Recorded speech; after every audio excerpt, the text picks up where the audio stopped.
Welcome back to Cloud 2K, and this is the Cloud Report.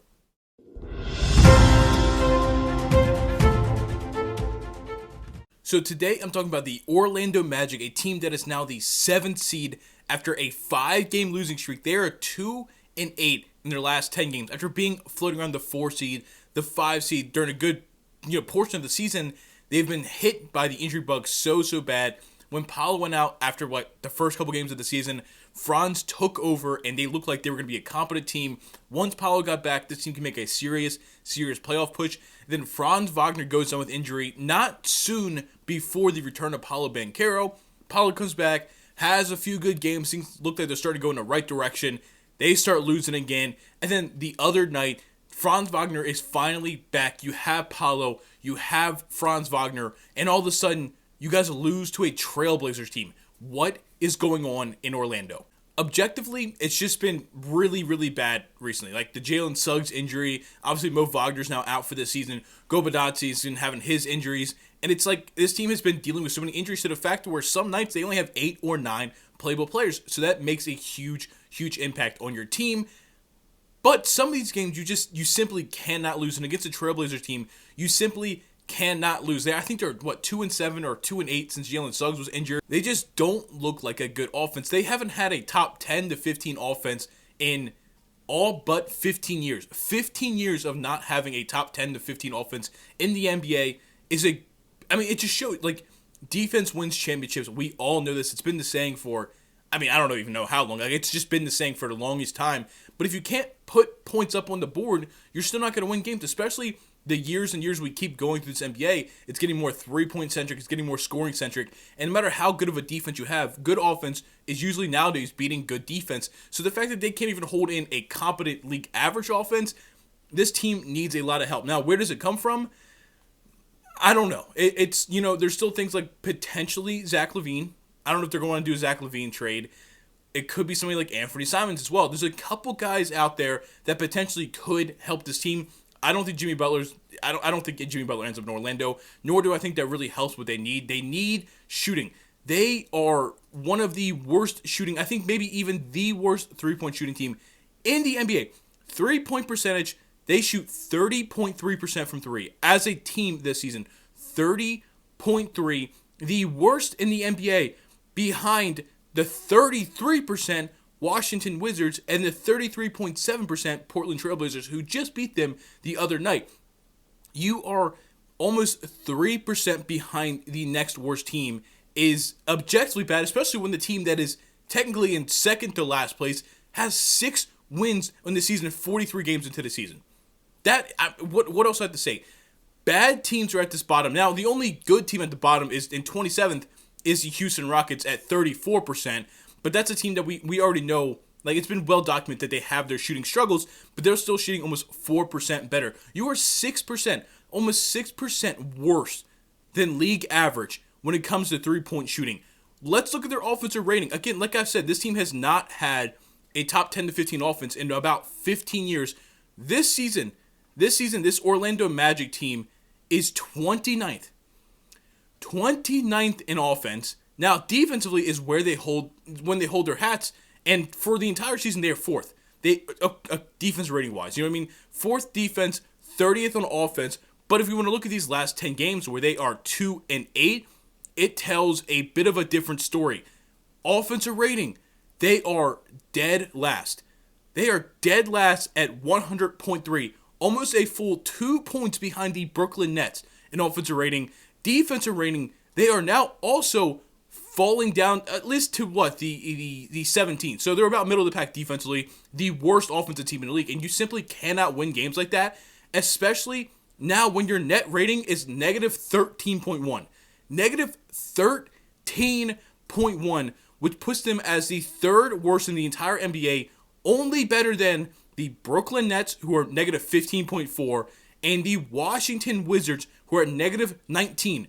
The Brooklyn Nets are also respectively 1-9 in these last 10 games, and the Washington Wizards are 0-10 in these games. So, these are 2 of the worst teams in the entire NBA that you are better than. You can't hang your hat on that. That is just objectively awful. You guys cannot shoot the ball. You can't score the ball anymore. And the worse and worse your offense gets, it makes it harder on the defensive side of the ball to keep up, especially with Jalen Suggs being out, Goga Batadze being out, Mo Wagner being out. KCP can't shoot the basketball anymore. They don't have a lot going on for them right now. And I like this Magic team because I like a Paolo Banchero. I like a Franz Wagner. I like a Jalen Suggs. You have Anthony Black, a young guy you're hoping can kind of step in there. Jonathan Isaac. This team is full of a bunch of rangy wings that are like, again, Isaac, Paolo, Franz, Tristan da Silva. They just have a lot of guys that are very versatile wings, but they don't really have a lot of guys that can get their own shots. Again, you have Paolo, you have Franz for that, but this team desperately needs a scoring guard and more playmaking as well. And again, is it Anthony Simons? Is it Zach LaVine? Both those guys kind of help with the scoring and are better playmakers, respectively, than the Jalen Suggs is. So yes, I think that would help. But if you have Anthony Simons as your point guard, or if you have Zach LaVine as your two guard, how much more comfortable do you feel about this Magic team really doing any damage in this year's playoffs? Again, the game slows down in the playoffs. It slows down. It actually the playoff basketball kind of suits this Orlando Magic team more than the regular season would, just with the way the game slows down and everything like that. You would kind of expect them to be better. But they are right now the 7th seed. So let's just say they win their first playing game. Boom, you're going to Boston in the first round. I don't care if you're a Magic fan, if you're not a Magic fan, you hate Boston, whatever. I don't think anybody in their right mind is taking this Magic team over a Celtics team. It could very much be a sweep. Maybe you get one of those games where, Boston takes all their threes and they just can't hit them, and Paolo and Franz have a good games, and maybe the Magic can steal one game. Especially with a heavy three-point shooting team like the Celtics, that can happen. But this Magic team is not beating the Celtics in a 7-game series. They fall to the 8th seed, get out. You play the Cleveland Cavaliers. You jump up to the 6th seed, you play the New York Knicks. Or somehow you get up to the 5 seed, you're playing the Milwaukee Bucks. And maybe you can look at this Bucks series as potentially a team they could beat in 7-game series, but Giannis is one of the best, if not the best player in the entire world. And they have Damian Lillard as well. I just trust that Bucks team more than I trust this Magic team, especially with these streaks they've been on recently.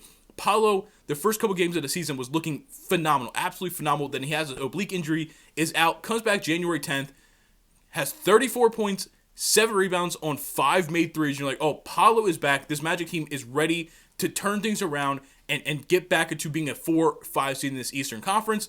He has 28 and 6, 22. Then he has 21 on 8 for 20 shooting. He has 10 points on 4 for 17 shooting. 26 against the Raptors, 10 and 19. It's the Raptors. And then against his Trailblazers team has 8 points on 1 of 14 shooting. This team desperately needs point guard play. If they could get themselves a solid, consistent playmaking point guard that can help Paolo, help Franz, help Tristan da Silva, really kind of set things up, or even it could even help a Goga Batadze. Wendell Carter just won't even look at the rim anymore. He passes up so many open three-pointers. I don't see any way he's on this team, maybe even past the trade deadline, but I don't know if any team's going to even want him at this point in time. I don't really know where the help comes from with this Magic team. Again, you have to look at the injuries. I get that. People are going to say, listen, they're injured. They have this injury. They have this injury. They missed Paolo and Franz for 30 games, 20 to 30 games. Trust me, I get it. I fully understand it. But they also just now aren't playing well. Paolo's been back for 2 weeks as I'm recording this, and they're still bad. Franz just came back, and they lost to a Trailblazers team. Now, again, I could record this today. I'm recording this on Saturday the 25th. They take on the Pistons today, or tonight, I should say. You guys will know the outcome of those Pistons games by the time you watch it tomorrow. I don't have anything stop me from taking the Pistons. The Pistons are playing so good. I need to make a video about them soon. They're just playing so well.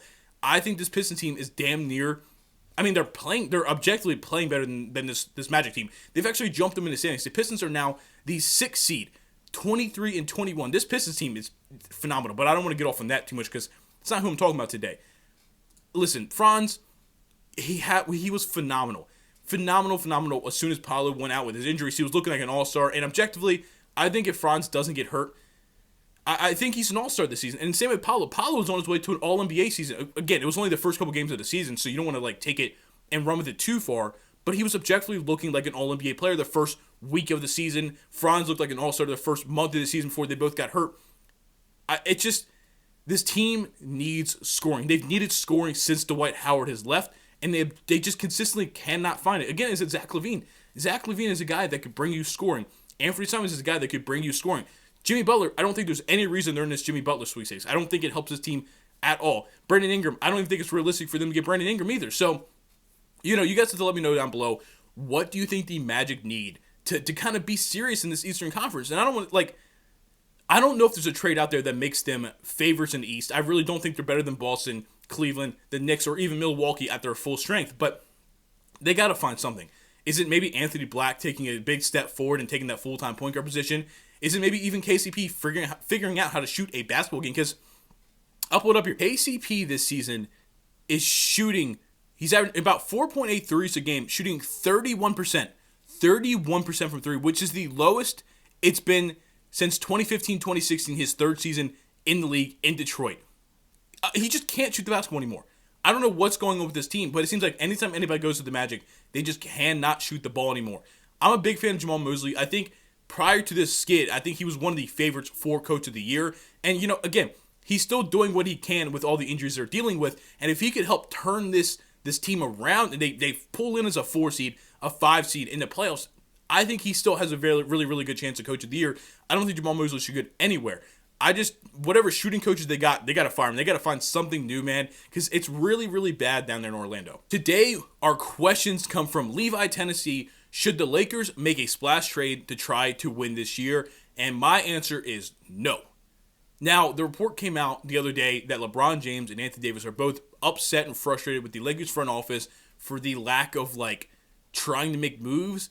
To which I understand, but at the same time, they've been trying to make moves since LeBron's got there in 2019, where they traded Lonzo Ball, Brandon Ingram, Josh Hart to the Pelicans for Anthony Davis, which ended up winning them a championship. They then turned around and traded Kyle Kuzma to the Washington Wizards for Russell Westbrook. That was a complete disaster. Now they've traded a couple pieces away to try D'Angelo Russell to try and get Dorian Finney-Smith, which is more of a role player versus what the Westbrook and obviously Anthony Davis trade was.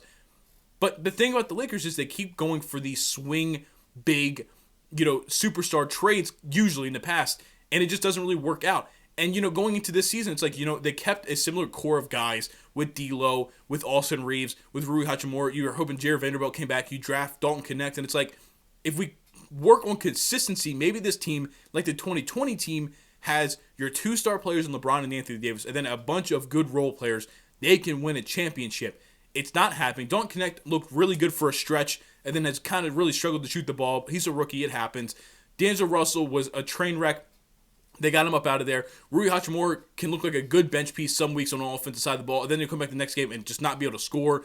Dorian Finney-Smith is a guy that if you watch the box scores, you're not going to be impressed with a guy like Dorian Finney-Smith. But if you watch the games, you see his defensive impact. His offensive impact is not really there right now with the Lakers team. Jared Vanderbilt's kind of the same way. Defensive impact, offensive impact, not really going to be there now that he's just now coming back.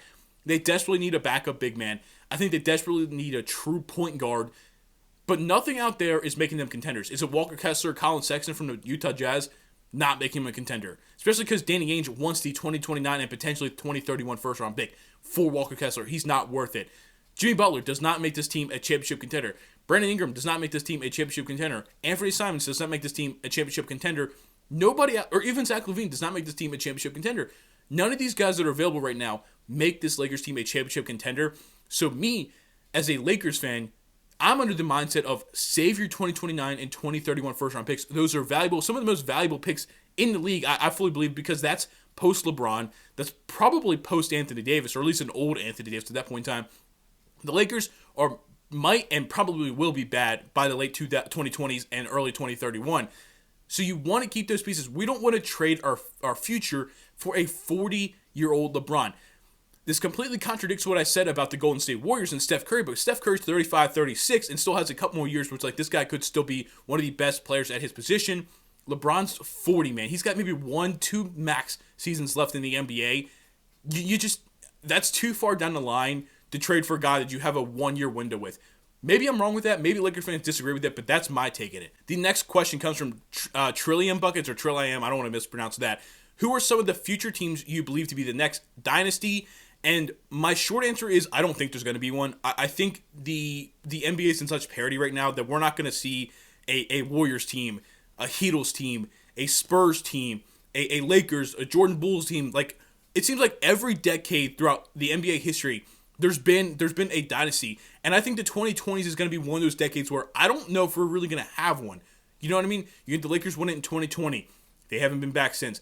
2021 was the Milwaukee Bucks. Haven't been back since. 2022, the Warriors haven't been back since. 2023, the Nuggets haven't been back since. 2024, last year, the Boston Celtics, who are the 2 seed right now, but objectively are not as dominant as last year. Throughout the first 4 years of this 2020s, we have not had a repeat champion. So, my idea is, I think it's going to be pretty consistent. Now, just because you asked a question, I'm going to give an answer. I think the easy answers is the Oklahoma City Thunder and the Boston Celtics, because one, the Celtics just won, and while they don't look quite as dominant as they did last year, they're still the 2 seed. They're still objectively a really, really good team. The only thing about the Celtics is they're paying so much money to their top guys. I don't think there's a real world they can develop a full roster, like a full 10-man rotation of guys we feel good about.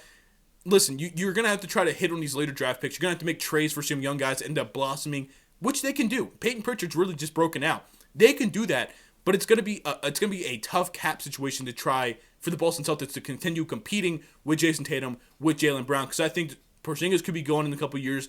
Derek White, Drew Holiday could also all be gone in a few years.